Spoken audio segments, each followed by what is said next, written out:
Hello friends, welcome to Nila designs. இன்னைக்கான tips for brooch என்ன அப்படின்னு சொன்னால், இந்த மாதிரி பீகாக்கில் ஒரு பக்கம் கெங்கு இருக்கும், இன்னொரு பக்கம் நம்ம பீடு வந்து ரெசின் அப்ளை பண்ணி ஒட்டி இருக்கும். இது ஆல்ரெடி வீடியோ போட்டிருக்கோம் நம்ம.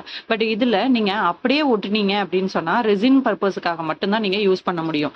இன்கேஸ் நீங்கள் இந்த மாதிரி கிளாத்தில் வச்சு ஸ்டிச் பண்ணுறதுக்கு யூஸ் பண்ணுறீங்க அப்படின்னு சொன்னால், நீங்கள் இந்த பீடை வந்து ரெசினில் அப்ளை பண்ணும்போது இந்த பீடில் இருக்க ஹோல், இப்போ இந்த கெங்கில் நம்ம ஸ்டிச் பண்ணிக்கலாம். அதே மாதிரியே பீடில் இருக்க ஹோல் வழியாக நம்ம ஸ்டிச் பண்ணுறதுக்காக என்ன பண்ணணும், இந்த ஹோல் வந்து அடிப்பக்கம் போகாத ஏதாவது ஒரு சைட்லயோ இல்ல இந்த சைட்லயோ இல்ல இந்த சைட்லயோ இருக்க மாதிரி, அந்த ஹோல் இருக்க மாதிரி, ஹோல் வந்து பிரசன்ஸா இருக்க மாதிரி பாத்துக்கோங்க. அப்படி இருக்கும்போது நம்ம பீடையும் ஸ்டிச் பண்ணிக்கலாம், இந்த கெங்கையும் ஸ்டிச் பண்ணிக்கலாம். அப்போ உங்களுக்கு பீகாக் வந்து அப்படியே இப்படி சாலிடா நின்னுக்கும். ஓகேங்களா? நம்ம ரெண்டையும் ஸ்டிச் பண்ணதுக்கு அப்புறம் பீகாக் வந்து அப்படியே நின்னுக்கும். ஓகேங்களா? ஸோ இன்னைக்கான சிம்பிள் டிப்ஸ் இதுதான். ஸோ நம்ம பீகாக்க மோல்டு கொடுக்கறதுக்கு முன்னாடி கரெக்டா அந்த ஹோல் எங்க இருக்குன்னு பார்த்து கொடுக்கும்போது நம்ம பெர்ஃபெக்டா யூஸ் பண்ணிக்கலாம். இன்னைக்கான சிம்பிள் டிப்ஸ் இதுதான். தேங்க்யூ.